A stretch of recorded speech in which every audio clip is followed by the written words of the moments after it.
Tales with Gigi presents The Fox and the Crow.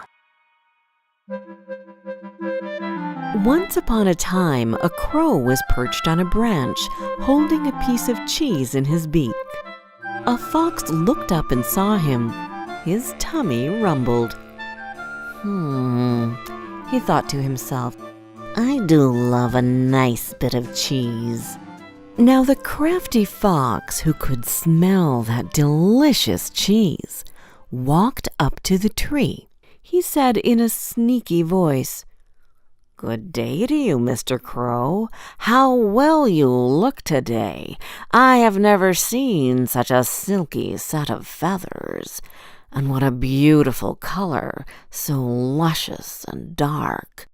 If all the other animals in the woods hadn't said that you have a terrible voice, I would have called you the most beautiful and graceful of all the birds in the wood.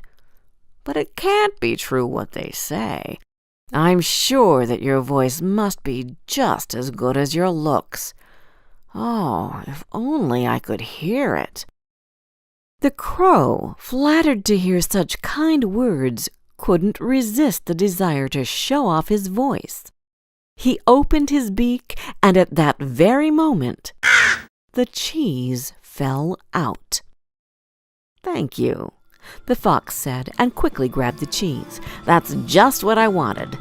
In the future, if somebody flatters you, think hard before you trust them.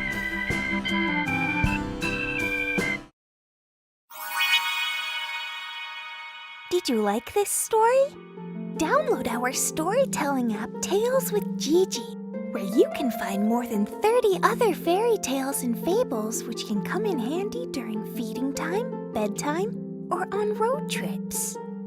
And don't forget to subscribe to our channel. We've got new tales coming out every Wednesday.